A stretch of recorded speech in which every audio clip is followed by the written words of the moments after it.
کیا آپ جانتے ہیں کہ ایک عام شہد کی مکھی جو اپنی زندگی میں تقریباً 1500 کلومیٹر تک ٹریول کر سکتی ہے، اور اس کی زندگی کا جو ٹوٹل لائف سپین ہے وہ 45 ڈیز ہے۔ اور حیرت انگیز بات یہ ہے کہ یہ مکھی اپنی ساری زندگی میں ایک چائے کے چمچ کے برابر شہد بناتی ہے، یعنی جو اگر ڈیلی لائف میں آپ 1 ٹی سپون خالص شہد کا کھاتے ہیں، وہ ایک شہد کی مکھی کی ساری زندگی کی محنت ہے۔ لیکن اس سب کے علاوہ قرآن مجید نے 1400 سال پہلے ایسے حیرت انگیز انکشافات کیے اس شہد کی مکھی کے بارے میں جسے سائنس آج پروف کر رہی ہے، اور اس بات پہ حیران ہے کہ کیسے قرآن 1400 سال پہلے ان تمام باتوں پہ آگاہ کر رہا تھا۔ کیا آپ یہ بات جانتے ہیں کہ شہد کی مکھیوں کے اپنے سیکرٹ کوڈز ہوتے ہیں؟ کیا آپ کو اس بات کا علم ہے کہ قرآن مجید نے صرف مادہ مکھیوں کے بارے میں ذکر کیا جو شہد بناتی ہیں؟ اور کیا آپ اس بات سے بھی آگاہ ہیں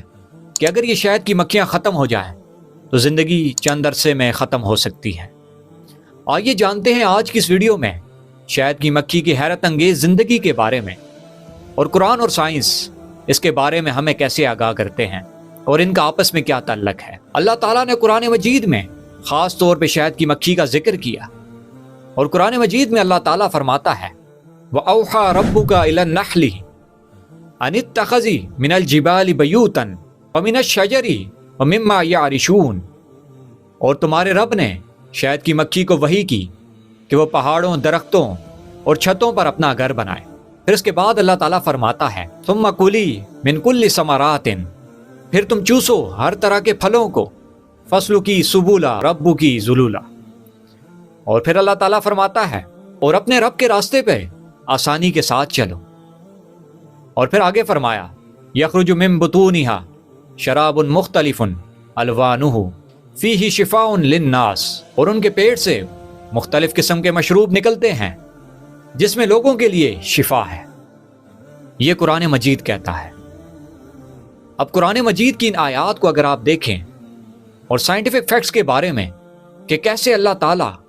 ایک ایک چیز کے بارے میں ذکر کر رہا ہے جو اللہ تعالیٰ نے ایک چھوٹی سی مکھی کے اندر رکھا، کہ پہلے ذکر کیا اوحا کے لفظ کا، اور اگر آپ سائنس کو دیکھیں تو سائنس یہ کہتی ہے کہ شہد کی مکھیاں آپس میں سیکرٹ کوڈز میں بات کرتی ہیں، اور کال وارن فریش جو نوبل پرائز ونر ہیں میڈیسن اینڈ فزیولوجی میں، انہوں نے 1945 میں بتایا کہ یہ شہد کی مکھیاں وینگل ڈانس کرتی ہیں جس کے ذریعے یہ ایک دوسرے سے کمیونیکیٹ کرتی ہیں اور سیکرٹ کوڈ شیئر کرتی ہیں کہ خوراک کہاں سے لانی ہے۔ اور دوسرا ایک حیرت انگیز انکشاف یہ ہے کہ اللہ تعالیٰ نے قرآن مجید میں صرف مؤنث کا ذکر کیا، یعنی فیمیل ہنی بی کا اللہ تعالیٰ نے قرآن مجید میں خاص طور پہ ذکر کیا ہے، اور قرآن مجید میں جو لفظ استعمال ہوئے اتخذی، وسلوکی، اور اگر عربک گرامر کو دیکھا جائے تو یہ مؤنث کے لیے استعمال ہوتے ہیں۔ تو ذہن میں ایک سوال پیدا ہوتا ہے کہ اس سے کیا مراد ہو سکتی ہے کہ اللہ تعالیٰ نے صرف مؤنث کا ہی ذکر کیوں کیا؟ اور آج کی ماڈرن سائنس یہ بتاتی ہے کہ اگر شہد کی مکھیوں کو دیکھا جائے تو ان میں سے صرف فیمیل ہیں جو شہد کو اکٹھا کرنے میں، اسے پروسیس کرنے میں ہیلپ آؤٹ کرتی ہیں، اور اس میں جو میل ہیں وہ صرف میٹنگ کرتے ہیں، اس کے علاوہ کوئی اور پروسیس میں وہ کام نہیں آتے۔ آج سے 1400 سال پہلے اس بات کو سمجھنا آسان نہیں تھا کہ کیوں اللہ تعالیٰ نے صرف مؤنث کا ذکر کیا جبکہ مذکر کا بھی تو ذکر کر سکتا تھا۔ لیکن آج کی سائنٹیفک فیکٹ سے پتہ چلتا ہے کہ صرف فیمیل ہنی بیز ہی شہد کو بنانے میں، اس کو پروسیس کرنے میں، اس کو جمع کرنے میں ہیلپ آؤٹ کرتی ہیں۔ کیا یہ ایک اور ناقابل یقین معجزہ نہیں؟ اور یہ جو شہد ہے یہ انسانوں کے لیے شفا کا بہت بڑا ذریعہ ہے، اور اللہ تعالیٰ اس کو قرآن مجید میں یوں بیان کرتا ہے یخرج من بطونها شراب مختلف الوانہ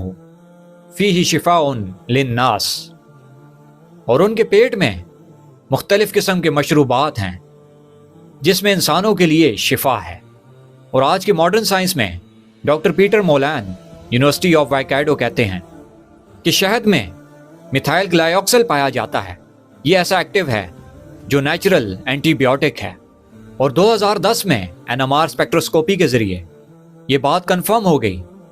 کہ یہ جو شہد ہے اس میں اینٹی بیوٹک، اینٹی انفلیمیٹری اور اینٹی آکسیڈنٹ پراپرٹیز ہیں، اسی لیے سائنس اسے آج وونڈ ہیلنگ، اسکن ڈیزیزز اور امیونٹی بوسٹرز کے طور پہ استعمال کرتی ہے۔ کیا یہ قرآن میں بتائی گئی شفا کی تصدیق نہیں ہے جسے میڈیکل سائنس آج پروف کر رہی ہے؟ اگر آپ ان کا گروپ دیکھیں تو 50,000 سے زائد مکھیاں آپس میں مل کر کام کرتی ہیں، اور ان کا بنایا ہوا ہیگزاگونل شیپ ہائیو میتھمیٹکس کے مطابق سب سے ایفیشینٹ ہوتا ہے۔ اور ناسا کے سائنٹسٹ نے ریسرچ کی اور بتایا